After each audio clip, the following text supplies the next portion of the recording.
नमस्कार, मैं शिव कुमार बॉयस स्वागत करता हूं मेरे YouTube channel set of science. जैसे कि आपको विदित है, अपने 10th क्लास के लिए एक महत्वपूर्ण सीरीज स्टार्ट कर रखी थी, जिसके अंतर्गत अपने पहली क्लास के अंदर विद्युत धारा के अंक एक प्रश्न अपने स्टार्ट किए थे।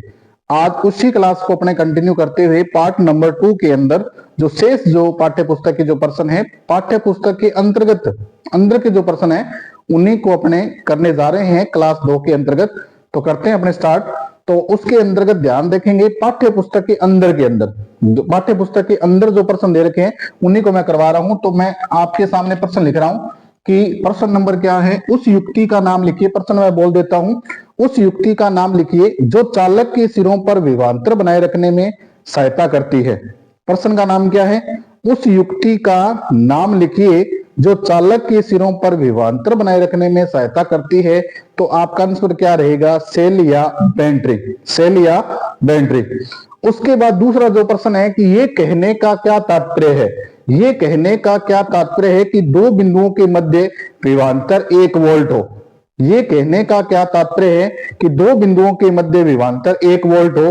अर्थात इस प्रश्न के अंदर 1 वोल्ट की परिभाषा पूछी गई है। तो अपने बात करते हैं, इसका सॉल्यूशन देखते हैं कि विभवांतर के प्रश्न या तो आपको डायरेक्ट पूछ लेगा कि विभवांतर के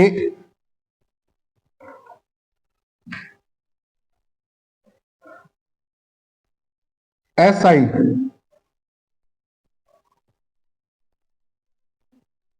मात्रक की परिभाषा,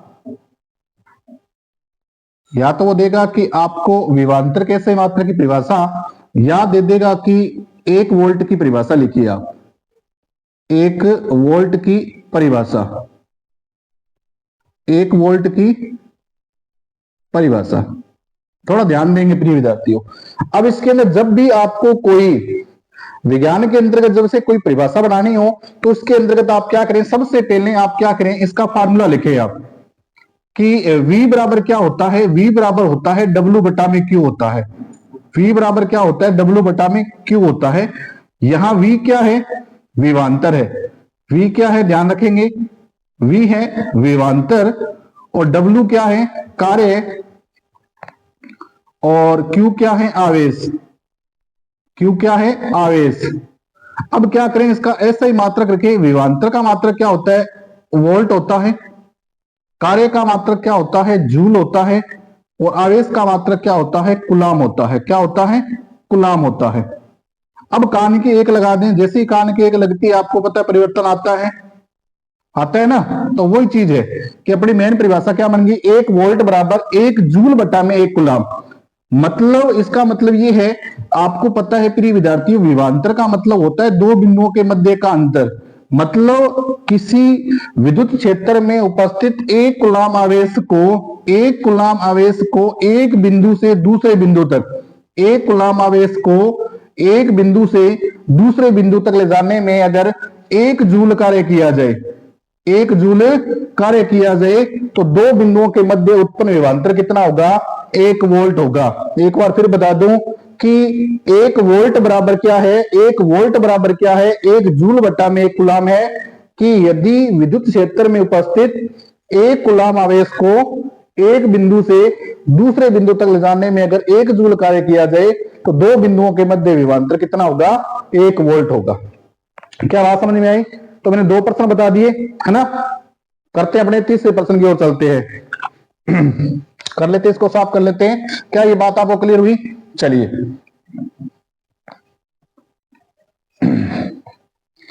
उसके बाद है नेक्स्ट प्रश्न। नेक्स्ट जो प्रश्न है आज का तीसरा प्रश्न, वो है 6 वोल्ट की बैटरी से गुजरने वाले। अब देखो प्रश्न क्या है, प्रश्न नंबर 3 बता रहा हूं मैं कि 6 वोल्ट की बैटरी से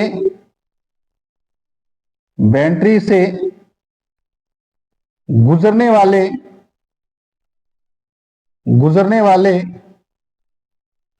हर एक कूलाम आवेश को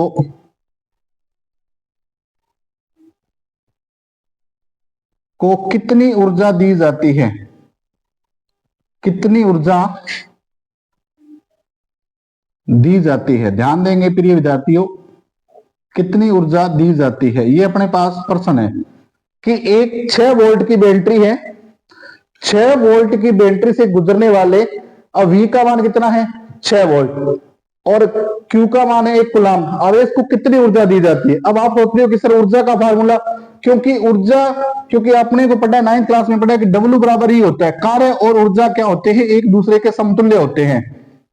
कार्य और ऊर्जा एक दूसरे क्या होते हैं, समतुल्य। जैसे आपने मेन फार्मूला पढ़ा है कि V बराबर W बटा में Q होता है कि नहीं होता।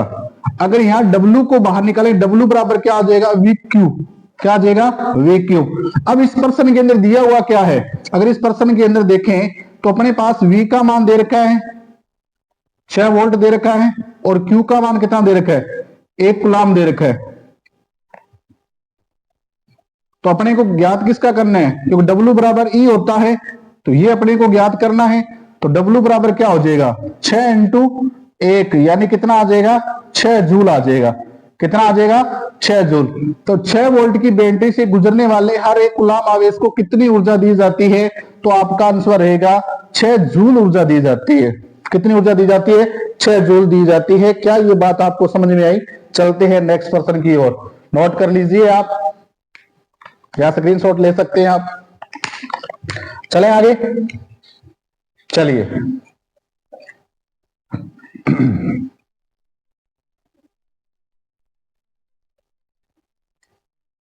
उसके बाद नेक्स्ट प्रश्न की ओर चलते हैं अपने।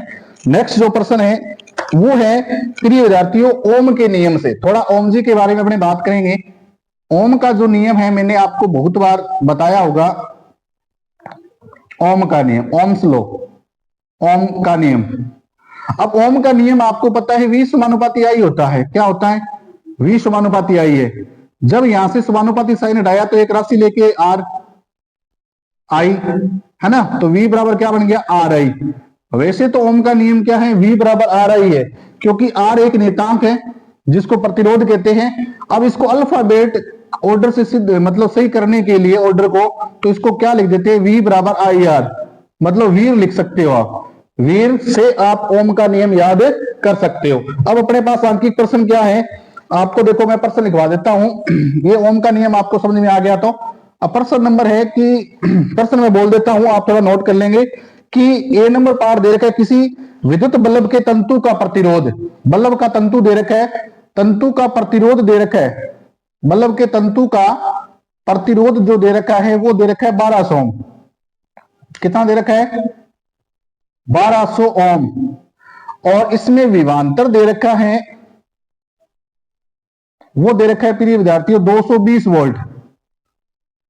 कितना दे रखा है 220 वोल्ट। तो इसमें इसने पूछी है कि विद्युत धारा कितनी होगी, विद्युत धारा कितनी होगी। प्रश्न मैं थोड़ा आपको पढ़ के सुना देता हूं कि यदि किसी विद्युत बल्ब के तंतु का प्रतिरोध 1200 ओम है तो ये बल्ब 220 वोल्ट स्रोत से कितनी विद्युत धारा लेगा। अब देखो यहां से अपने को आई का मान ज्ञात करना है। तो प्रिय विद्यार्थियों V बराबर, अब देखो यहां से आप कई सूत्र बना सकते हो। V बराबर IR पहला सूत्र, तो I बराबर क्या हो जाएगा V बटा में R दूसरा सूत्र, और R बराबर क्या हो जाएगा V बटा में I। तो प्रिय विद्यार्थियों यहां से एक ही सूत्र से आप 3 सूत्र बना सकते हो ना। तो विद्युत धारा पूछी है, विद्युत धारा बराबर क्या हो जाएगा I बराबर V बटा में R, और V का मान कितना है 220 है और R का मान कितना है 1200 ओम है। अब इसमें से काट दीजिए आप 11 बटा में 60, तो इसके अंदर भाग देंगे तो कितना आएगा 0.18 एम्पियर आ जाएगा। ये तो आ गया कि बल्ब के अंदर, बल्ब का जो तंतु है, जो फिलामेंट जो है वो टंगस्टन धातु का बना होता है, उसके अंदर कितनी विद्युत धारा प्रवाहित हो रही है, ये हो रही है 0.18। अब अपने बी की बात करें हीटर की। अब हीटर की अगर बात करें तो हीटर का प्रतिरोध कितना है,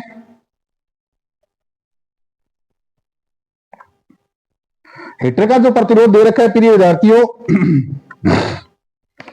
100 ओम दे रखा है। कितना दे रखा है 100 ओम। और विभवांतर जो दे रखा है वो सेम ही दे रखा है, विभवांतर जो दे रखा है वो 220 वोल्ट दे रखा है ना। तो इसमें इसने भी पूछी है, क्या पूछी है विद्युत धारा पूछी है, ज्ञात करनी है। तो वही बात I बराबर क्या होगा V बटा में R। तो V का मान कितना है 220 बटा में 100 कर देगा, तो ये हो जाएगा 11 बटा में 5, तो 2.2 एम्पियर आ जाएगा। अब इसमें देखो बल्ब के लिए विद्युत धारा, बल्ब के अंदर आपको पता है जो विद्युत धारा है वो कितनी आई है 0.18 एम्पियर आई है, जबकि बात करें हीटर के लिए तो प्रिय विद्यार्थियों हीटर के लिए आई है 2.2 एम्पियर। आपको पता है सबसे ज्यादा जो विद्युत धारा है जो खपत हुई है वो हीटर में, क्योंकि हीटर तो घुमा देता है मीटर, आपको पता ही है। इस प्रकार से तो मैंने आपको क्या कहा प्रिय विद्यार्थियों, थोड़ा ध्यान से देखिए।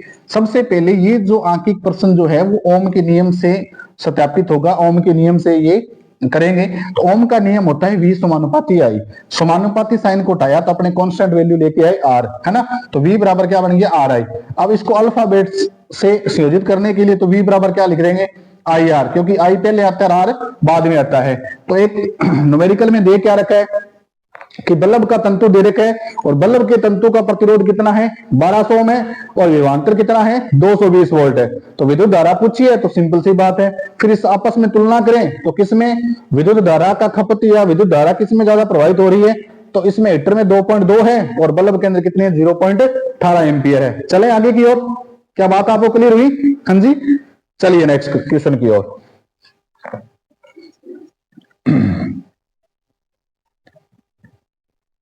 तो भैया थोड़ी अपने क्या है कि थोड़ा आप सहयोग करें, क्योंकि अपने जैसे भी हैं धीरे धीरे अपने प्रयास कर रहे हैं। अगर आपका सहयोग मिला तो अपने और भी बेहतर प्रयास करने का प्रयास करेंगे। उसके बाद है एक बहुत ही शानदार प्रश्न है, पहले मैं प्रश्न को बता देता हूं। प्रश्न आप देखो, इसमें मैंने 5वां प्रश्न करवाने जा रहा हूं मैं। अब देखो, जब कोई विद्युत हीटर विद्युत स्रोत से 4 एम्पियर धारा लेता है, अब ये कह रहा है कि कोई हीटर है 4 एम्पियर जब धारा लेता है, जब उसके अंदर विभवांतर कितना होता है, जब उनके बीच विभवांतर होता है 60 वोल्ट। अब देखो दो तरीके से बताऊंगा मैं। ये कह रहा है कि कोई चालक तार है या कोई परिपथ है, जब 4 एम्पियर विद्युत धारा मतलब 60 वोल्ट, जब 60 वोल्टेज के ऊपर कितनी एम्पियर धारा प्रवाहित होती है 4 एम्पियर। अगर इसके अंदर विभवांतर को कितना कर दिया जाए, ये कह रहा है कि अगर मैं विभवांतर को 60 की जगह 120 वोल्ट कर दूं तो यहां विद्युत धारा कितनी होगी। क्या ये प्रश्न आपको समझ में आया क्या? अब देखो कि 60 वोल्ट के विभवांतर पर, समझिए बेटा, 60 वोल्ट के विभवांतर पर जो विद्युत धारा है वो 4 एम्पियर है। अब ये क्या कह रहा है कि 60 वोल्ट का यहां कर दिया 120, 60 का क्या कर दिया डबल कर दिया, तो विद्युत धारा कितनी होगी, विद्युत धारा कितनी होगी। अब वैसे तो आप ओम जी को याद कर लीजिए, V समानुपाती I, क्योंकि V बराबर क्या IR, क्योंकि V और I के बीच में क्या एक समानुपाती का नियम है, क्योंकि V और विभवांतर और विद्युत धारा क्या एक दूसरे के समानुपाती है। अब इसके अंदर अगर विभवांतर को डबल किया है, इसका मतलब विद्युत धारा भी क्या हो जाएगी डबल हो जाएगी, क्योंकि 60 को यहां डबल किया तो एम्पियर 4 एम्पियर, 4 एम्पियर का डबल करेंगे तो 8 एम्पियर आ जाएगा। वैसे डायरेक्ट करना चाहें तो इसका उत्तर कितना आ जाएगा 8 एम्पियर, लेकिन अपने क्या करेंगे थोड़ा मैथमेटिक्स स्टेप से करें। अब मेरी बात सुनो, अब इसको नियमों के अनुसार अगर करना चाहें ऐसे भी कर सकते हो कि जब I का मान, प्रिय ध्यान देना, जब I का मान 4 एम्पियर कब है, जब वोल्टेज कितनी है 60 वोल्ट है। सिंपल सी बात है, मतलब जब 60 वोल्ट विभवांतर था, जब उसके अंदर विद्युत धारा कितनी है 4 एम्पियर है। इसका मतलब ओम जी के नियम से जब कोई राशि ज्ञात करते हैं तो 3 राशियों के बीच में संबंध, एक तो V के बीच में और एक I के बीच में और एक R के बीच में। तो यहाँ I और V दे रखा है, इसका मतलब R गायब है, तो R को अपने ज्ञात कर लेना यहां से। क्या बात समझ में आई? R को ज्ञात कर ले, जी सर कर लेते हैं। R बराबर क्या होता है V बटा में I होता है। अब V कितना दे रखा है 60 दे रखा है सर, I कितना दे रखा है 4 दे रखा है, तो कितना आ जाएगा 15 ओम आ गया। तो R का मान कितना आ गया 15 ओम। अब ये क्या कह रहा है समो, अब इसकी बात तो देखो 60 वोल्ट पर विद्युत धारा 4 एम्पियर है। अब ये कह रहा है कि मैं वोल्टेज को 60 की जगह कितनी कर दूं 120 वोल्ट कर दूं, कर दिया जी। अब ये कह रहा है कि विद्युत धारा कितनी होगी, तो I बराबर V बटा में R है। अब V को कितना कर दिया यहां, सॉरी 120 की है, 60 की जगह कितना कर दिया 120 कर दिया, तो R कितना है 15 है, तो कितना हो जाए 15 8 120, तो 8 एम्पियर। ऐसे भी आप कर सकते हो, जैसे आपको उचित लगे वैसे आप इस आंकिक प्रश्न को कर सकते हो। दोबारा देखो, दो तरीके से आप इस सवाल को कर सकते हो कि मैंने ये कहा, प्रिय विद्यार्थियों ध्यान देंगे कि 60 वोल्ट विभवांतर पर 4 एम्पीयर की धारा प्रवाहित होती है। जब 60 वोल्ट विभवांतर को दुगना किया, 60 वोल्ट विभवांतर को दुगना किया, 120 किया, तो विद्युत धारा कितनी होगी? तो ये भी दुगनी हो जाएगी, क्योंकि इनके बीच में संबंध कैसा है? समानुपाती का है। तो 8 एम्पीयर आ गया। या तो ये मेथड से भी कर सकते हो, या अपने नियमों के अकॉर्डिंग चलें। आई दे रखी है 4 एम्पीयर और वी दे रखा है 60 वोल्ट, तो तीन राशियों के बीच में संबंध सिंपल सी बात है, आर गायब है। तो यहां से आर ज्ञात कर लेना, आर बराबर वी बटा में आई, तो यहाँ 15 ओम आ गया।